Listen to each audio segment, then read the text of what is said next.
For open method, we have 5 subtopics.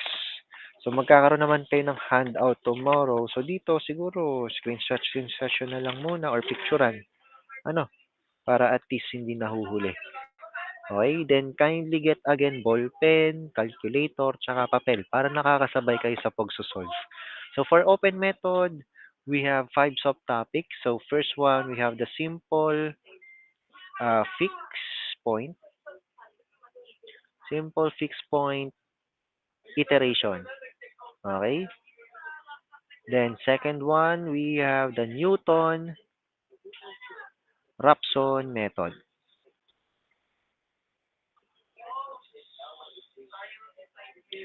So third one, we have the second method.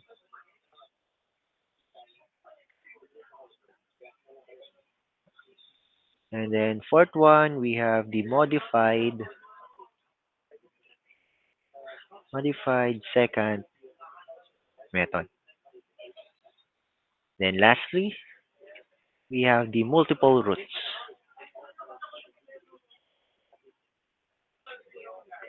Multiple roots or the sometimes called the modified Newton-Raphson method. Okay, so itong limang to ang i-discuss natin for today, which is under open methods. And ang pagsosolve nito dito is yung kung paano yung XR kinukuha. Magkakaiba yan. Actually, dito sa B, C, D, and E, or sa B, C, D lang pala, fix ang pagkuha ng XR natin. While for A and E, there are some conditions. Okay, what do I mean by conditions? So for letter A, let's first discuss simple fixed point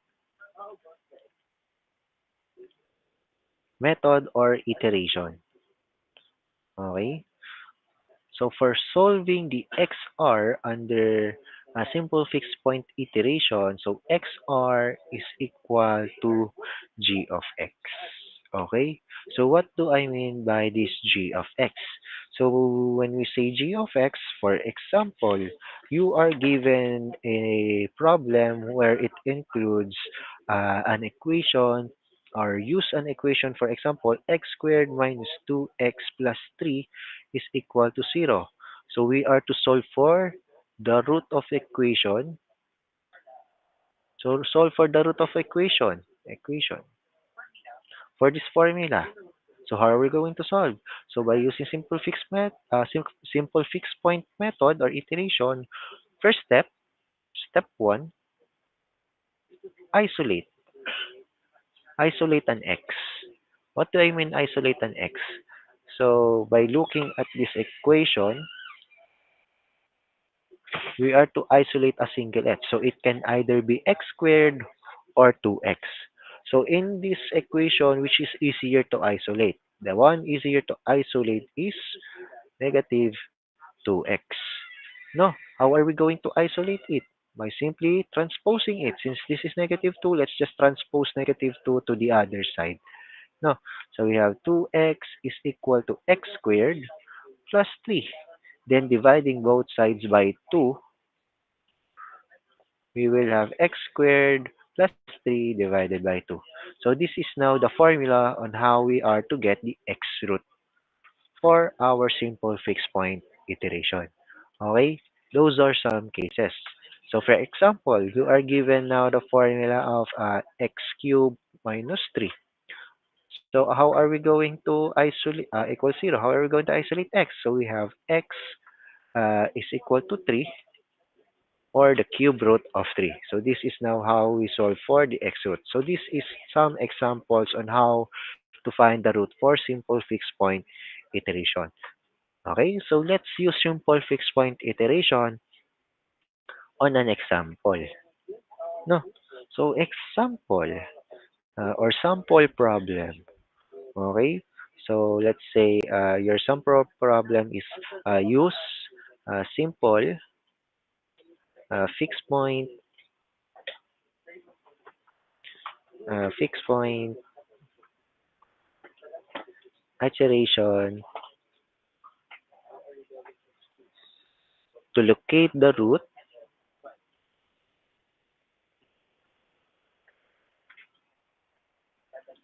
to locate the root of f of x is equal to e raised to negative x minus x.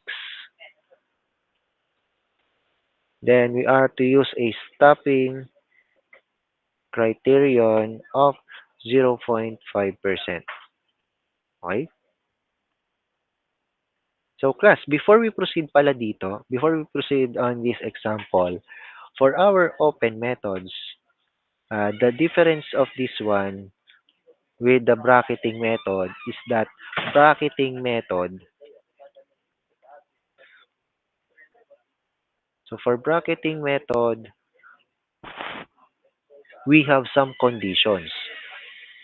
Remember the conditions? We have three conditions for step 3. If negative, we are 2 and not approximately equal to 0, we are to change x upper into x root. If positive and not approximately equal to 0, we are to change x lower and make it the x root. And then if it is approximately equal to 0, we are now to stop the solving or stop the computation, terminate the computation. This is for bracketing method. Ano, if it is approximately equal to 0, stop. Unless otherwise, there is a stopping criterion indicated. But for open method, there are no conditions on where we will stop. Not there are no conditions. There's actually a condition. For open methods, the condition for stopping is the stopping criterion. Okay? If not given, again, if not given, stopping criterion is always 0.5% for open method. Huh. But in this case, in this example, the stopping criterion is given. But if not given, our stopping criterion will always be 0.5%. Understood? Thumbs up if understood. Okay. So proceeding to this example. So again, use simple fixed point iteration to locate the root of f of x is equal to e raised to negative x minus x. So we are to locate the x root of this one. No. Then use the stopping criterion of 0.5%. So how are we going to solve for the stopping criterion? Again, step 1. So for step 1, we are to get the x is equal to g of x. So how are we going to do that? By simply using the given equation. So we have the given equation of f of x is equal to e raised to negative x minus x. We are to change f of x into 0. Okay? Then simply copy this one, e raised to negative x minus x. And then we are to isolate x. Which is easier to isolate? E raised to negative x or negative x? Of course, negative x. No, we are to simply tram transpose this one to the other side. No, then we already have an isolated x. So x is equal to e raised to negative x. So this is already the formula for x root, which is equal to negative x. Okay? Any questions po with regards to this one? On how we get the formula for x root for simple fixed point iteration? Any questions? If none, kindly thumbs up nga po if no questions. Okay, no questions ah. So proceeding to step 2. So step 2, it is better to solve this formula if you are to use uh, a table. Okay? Again, let's use a table just like for bracketing method. So we have initial, then we have x initial, x root, and then the approximate percent relative error.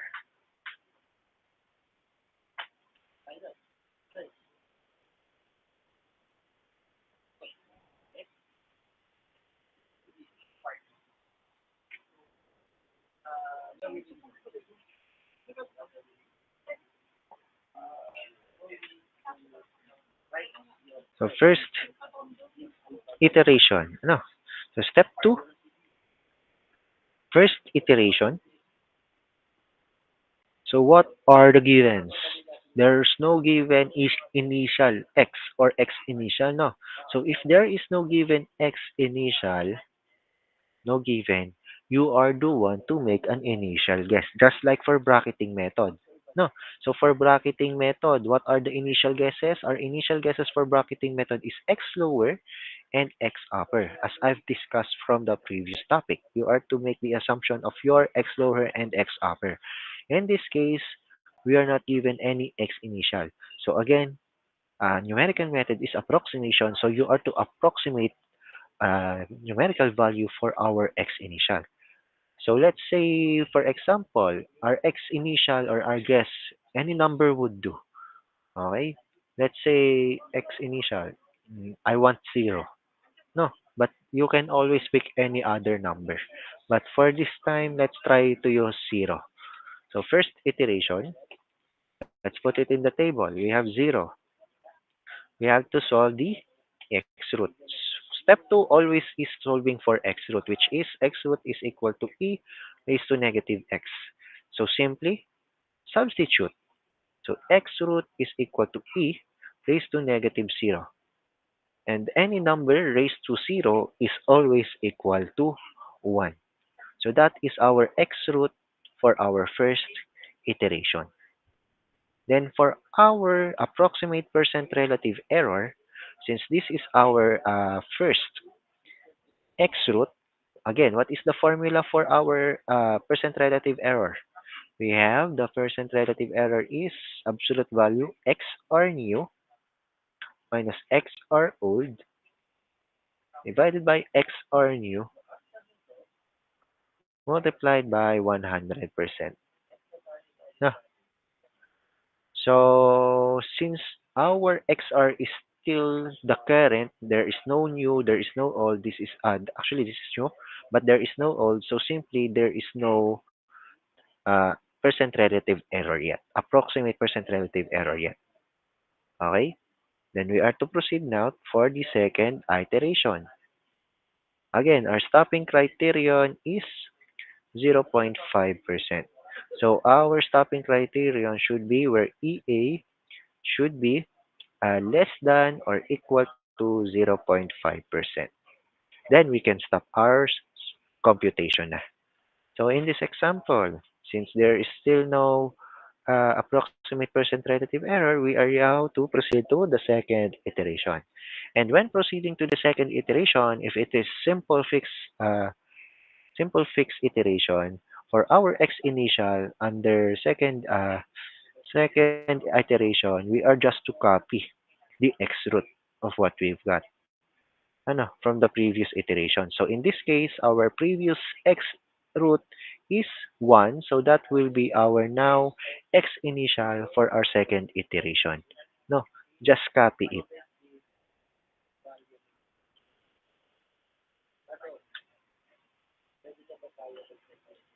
Then again, we are to solve for the x root. No. So second iteration.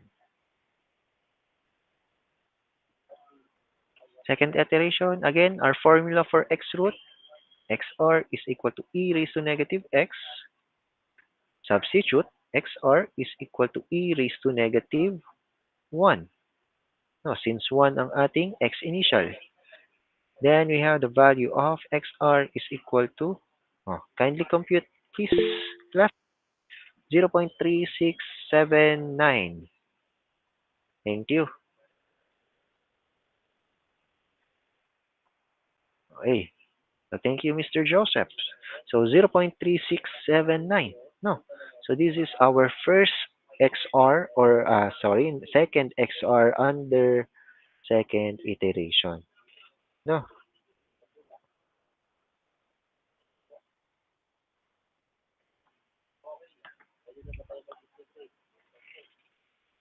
Ay, ayaw gumana ng kwento. Yan. So we now have our XR for our second iteration. So simply put it in the table. So we have 0.3679. Then we can now solve for the approximate error because we now have XR new and XR old.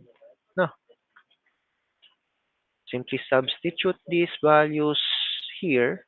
So we have EA is equal to XR new, which is 0.3679 minus XR old, which is 1 over 0.3679 times 100. So what is our approximate relative error for the second iteration?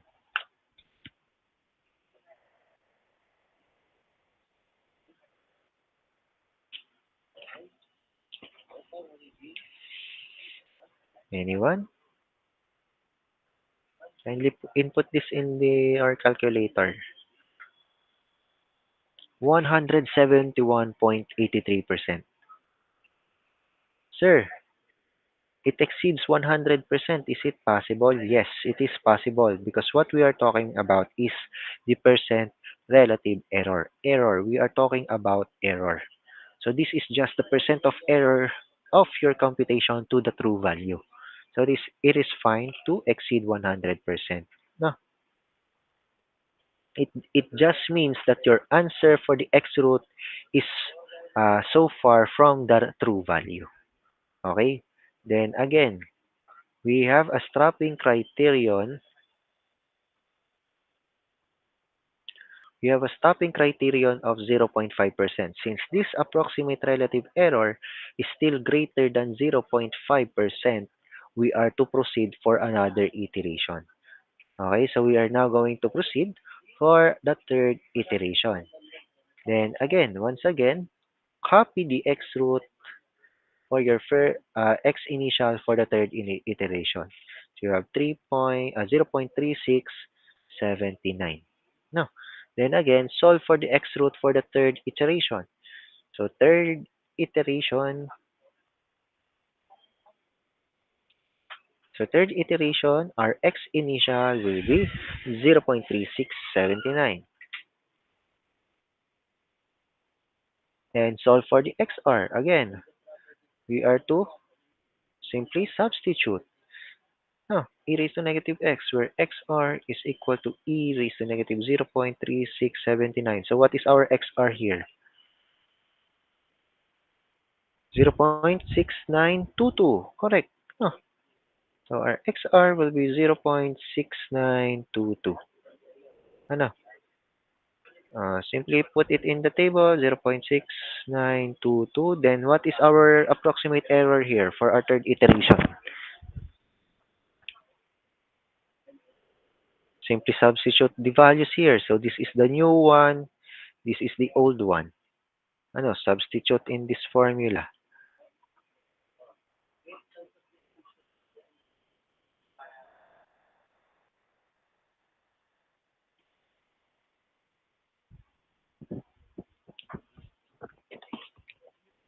You have 46.85%. No.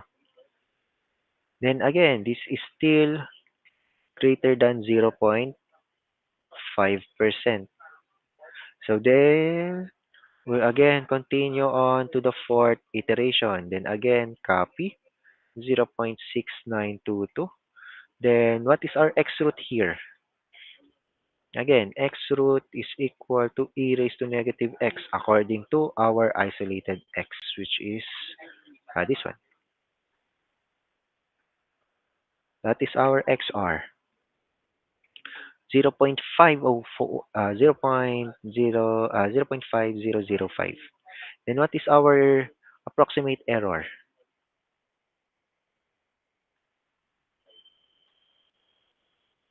Can everybody follow? If you have any question, kindly raise hand ha. If you did not understood our lesson, so we can go back to it.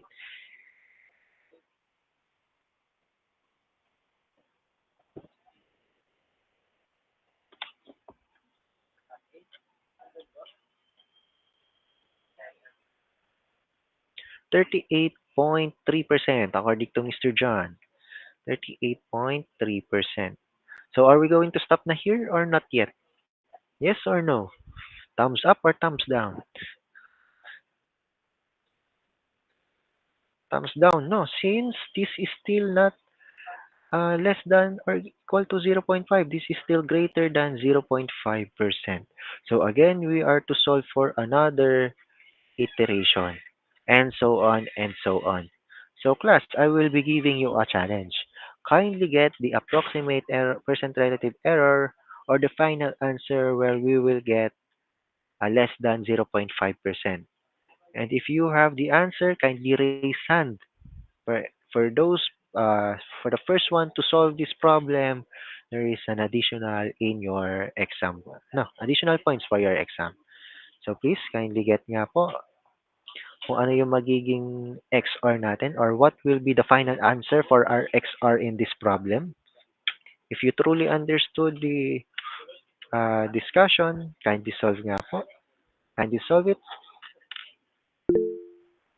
Yes, Mr. Bartlett. How many, first question, how many iterations? 12 po. Then, our X initial for the 12, H initial po ay 0.56848725. yeah, ito.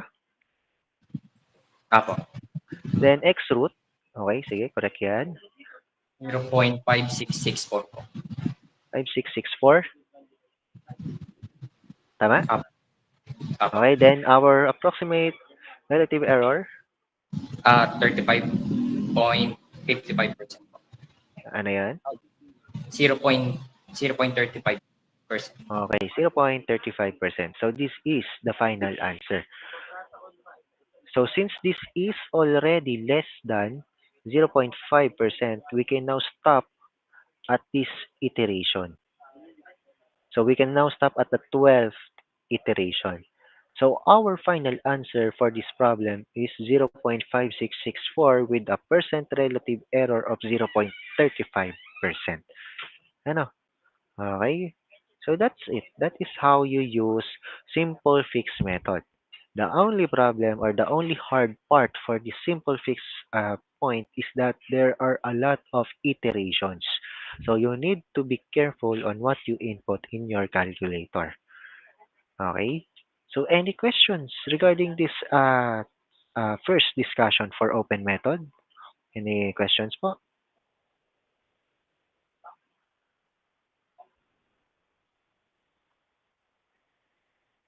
Wala na? Thumbs up if understood po before we proceed. Okay, so I'm expecting all of you understood our first lesson for open methods, ah. So our second topic will be, uh, second one will be Newton, Raphson method. So what's the difference of the Newton-Raphson method from the our simple fixed point iteration? So the difference is that in under Newton-Raphson method, there is already a formula for our x root. Okay? So the formula for x root of a Newton-Raphson method is x OR is equal to x initial minus f of x initial divided by f prime x initial. What do we mean by this f prime x initial? This is the derivative or first derivative of this one. Okay? So you need to memorize again the derivatives. Okay? So I'm expecting that since you are all now third year, I'm expecting that you all know the derivatives of every condition. No? So we have sine, cosine, tangent, fraction. Okay? So I'm expecting you already know those things since it was already discussed. I think it's during your first year. First year nyo ba na-discuss ang derivatives? Ha? Oh. So kindly again revisit those topics, no? Okay, so we have the first derivative.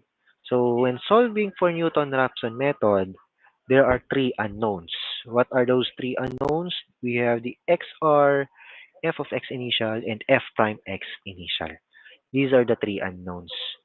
Then again, x initial, it can either be given or or you are the one you will be picking an initial guess.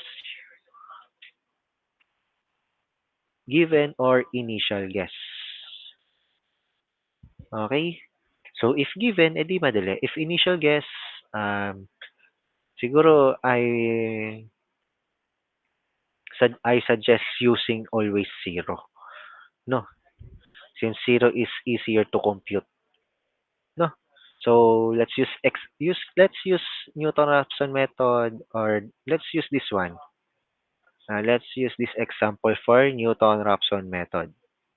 So let's say use Newton-Raphson method to estimate the root of f of x is equal to e raised to negative x minus x. Ano, same problem. Employing, the only difference is this one. Employing an initial guess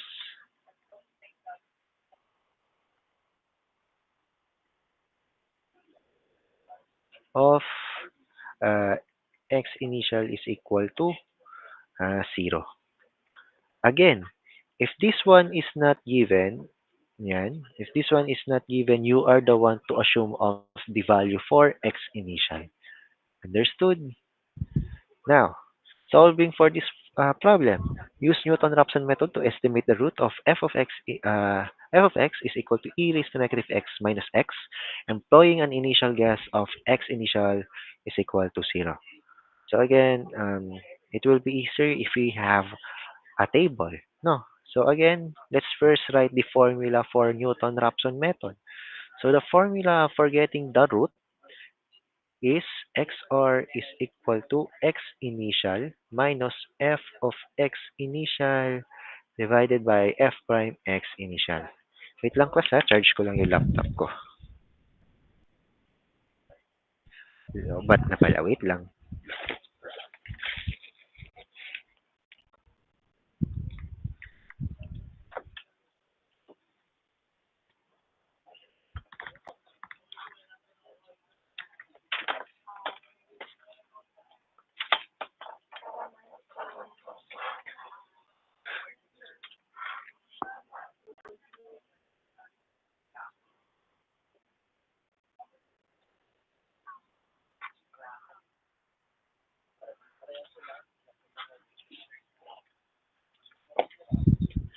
Okay, sorry about that. Nag-charge lang ng laptop. Again, going back in this uh, problem, we have xr is equal to x initial. So this is the formula for our Newton-Raphson method.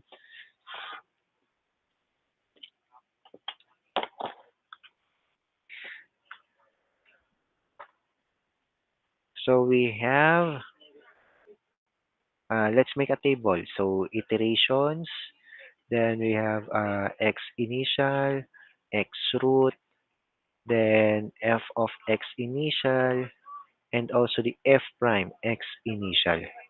Then the approximate percent relative error.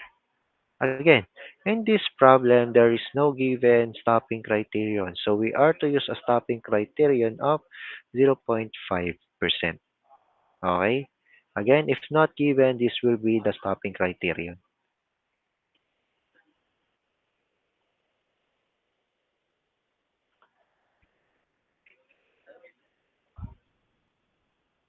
So for open methods, there will always be a second iteration.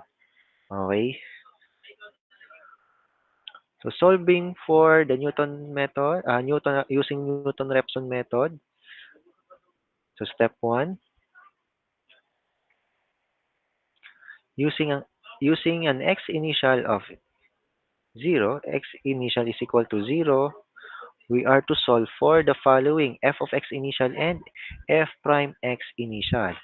So solve for f of x initial and f prime x initial. So how are we going to solve it? Again, we are given an equation of f of x initial is equal to e raised to negative x minus x. So simply copy this one. So we have e raised to negative x minus x. Then for this one, we have to derive this formula. How are we going to derive this? Derivative of e raised to negative x is equal to negative e raised to negative x minus 1. Everyone following how we solve this one? Huh? No questions? Okay. Moving on, we are now going to substitute the values. So in this case, for the first one, we have f of x initial. We are to use this as uh, substitute lang. So e raised to negative 0 minus 0, then this one will be f of x initial, f prime x initial is equal to negative e raised to negative 0 minus 1. So in this one, so what is f of x initial? E raised to negative 0 minus 0, any number raised to 0 is 1. No. Then f prime x initial, what is our answer? 0. No. Because this one is negative e raised to negative 0. So we have 1, so 0. No. Okay. Can everybody follow? Then simply input this on the table. So first iteration, our x initial, just copy this one, is 0. Our f of x initial, what we solve here is 1. And this one is 0.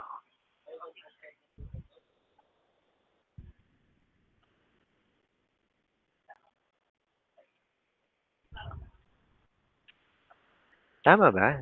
0 ba to? Okay. Then, next step is to solve for step 2. Solve for xr, where xr is equal to x initial minus f of x initial divided by f prime x initial. Yes po, Mr. John. Sir, yung sa derivative po ba, may negative po ba yun? Negative 2 po Yes pa po. yun. Sorry po. Okay, so tama. Negative 2.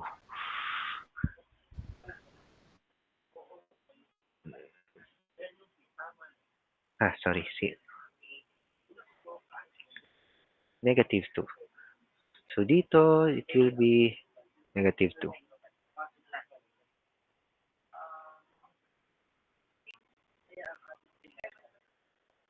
Then, moving to, nasa na tayo? Ito. Solving for the XR. So we have, ang X initial natin, we have already 0. So just substitute. We already solve for this one, which is 1 minus 1 over f of f prime x initial, we have negative 2. So our XR for the first iteration is 0.5.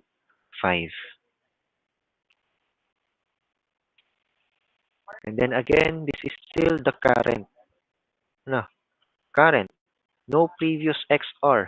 So our approximate relative error, just leave it blank. No, then again, proceed now to the second iteration. Then again, just like the simple fix iteration, simple fixed point iteration, we are just to copy the x root of what we've got in the first iteration to the x initial of our second iteration. So this is simply 0.5. Then again, repeat the process. No, repeat again all this process for your second iteration.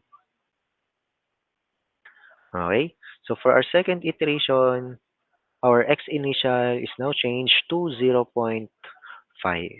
So we are to get f of x initial again and also the first derivative of f of x initial. So class, what is the f of x initial for our second iteration?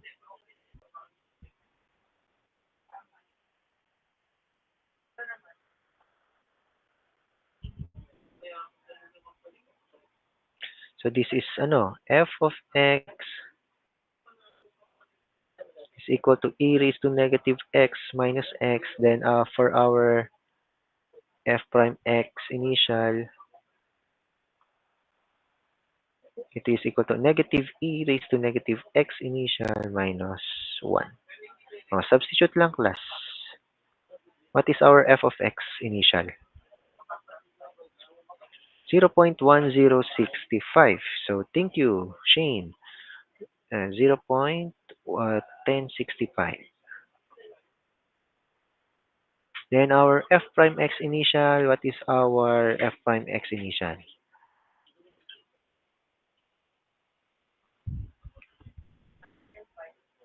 Negative 1.6065. No? Okay. Then what is still missing? We are now going to proceed to step 2, which is to solve for the xr. No? So again, xr is equal to x initial minus x initial minus x f of x initial divided by f prime x initial. So we are just to substitute. XR is equal to our x initial is 0.5 minus our f of x initial is 0.1065. Then for the denominator, negative 1.6065. So what is our x root? 0.5663. Okay. Then we can now input this all to the table. No? So 0.5663.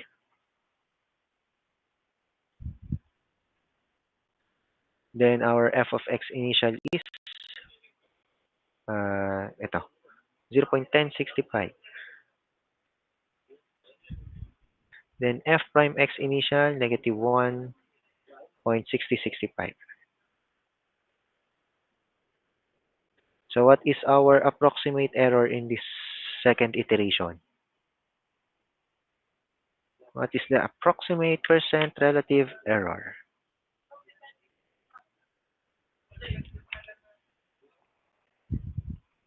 Again, the formula for EA is XR new minus XR old divided by XR new times 100%.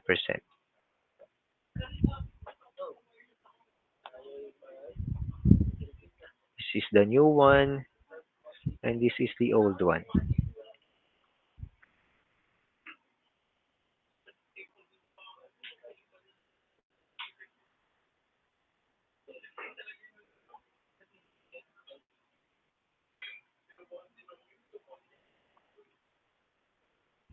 11.71%. No, so correct. Then again, this is still greater than 0.5%. So we are still to continue for another iteration. No. So third iteration, again, first step, copy the x root to the x initial. So it will be 0.5663. Then we are to solve again for the xr, f of x initial, f of prime x initial. No. So we will be having a third iteration. So for third iteration, again, our x initial now is, according to the table, 0.5663. Then we have to solve for f of x initial, f prime x initial, and then the x root. Sige nga class, kayo nga mag-solve lang. What is our f of x initial for the third iteration?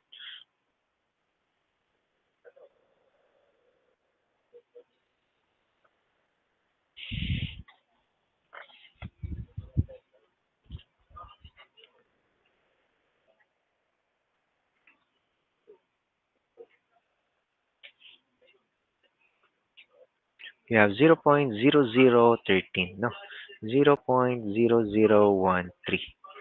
Then our f prime x initial,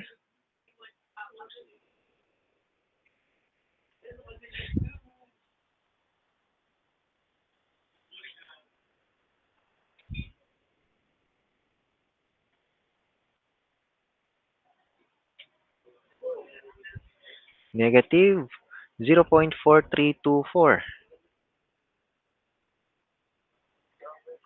Then we have to solve na for x root, which is x initial minus f of x initial over first derivative of f of x initial. Sige nga, may I call on? I want to hear the voice of, sige nga, Mr. Jericho Aala.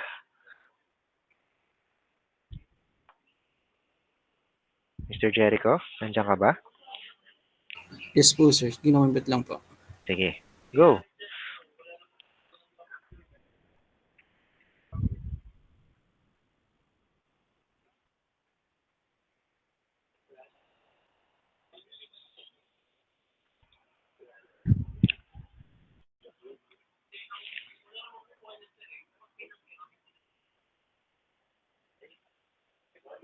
Zero 0.5693 po.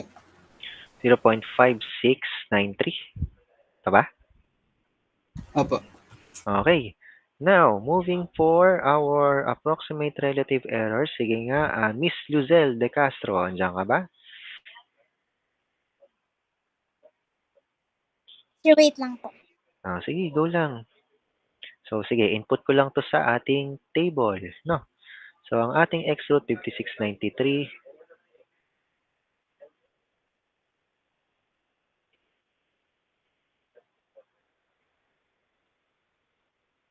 Then, 0.0013.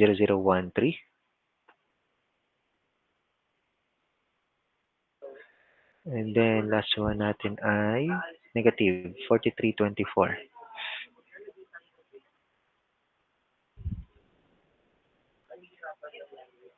Tama ba?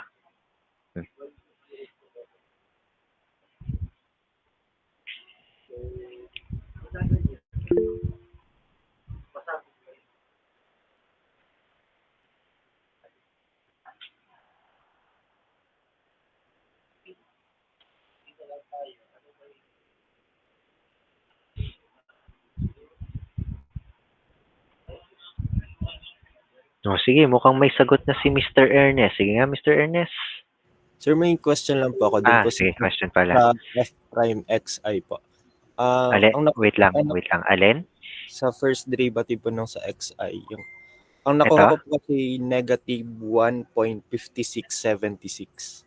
Yun. Katulad din daw ng kay Shane. So, ang sagot ay, ano yun? Sige, yun na lang. Kung ano sagot ng majority. Sir, sorry po. Hindi ko pala nalagyan ng negative po. Sorry po. Okay. So, yun. Ang sinasabi ko, So, dito sa pagsosolve ng open methods natin, careful tayo sa pag-i-input sa calculus. So, ang sagot daw ay negative 1.5676.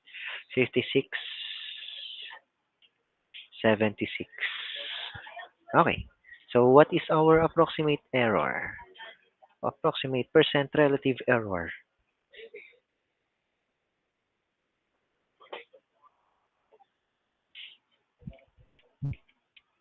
Sir, excuse po. Yes po. Bali, mababago po yun sa sa XR. Okay. Ano yung XR natin 0.5671 po. 0.5671. Okay. So, mababago dito 0.56.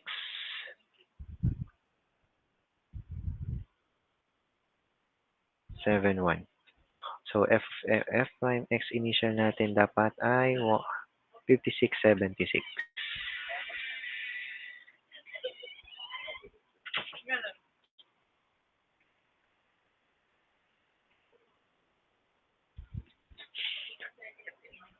Then, ano po ang ating approximate error? Sir, 0.1413 po. 0.1413. 13 po. So, sige nga po. Sa iba po, ganun din po ba? Bali, ang formula natin para dito ay 0.5671 minus 0.5663 divided by 0.5671 times 100. Same po ba sa iba? Yun. Okay. So, stop na po ba tayo dito? Sa third iteration? Thumbs up o thumbs down? O yun, thumbs up na, no? Kasi, this is already less than 0.5%. So, we are to stop on the third iteration. So, our final answer for this problem is XR is equal to 0.5671. Ano? Therefore, our root for this equation is 0.5671 with an approximate error of 0.1413%. Okay? So, gets po class on how to solve for the root of equation using Newton-Raphson method? Any questions? Wala na.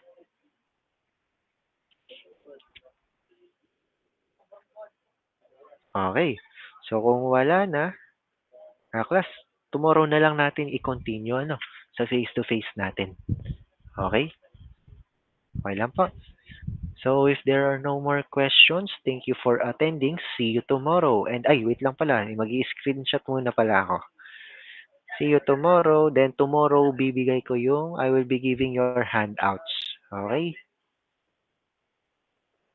So, kindly prepare 36 pesos for the handout. Again, this is part 1 of your midterms.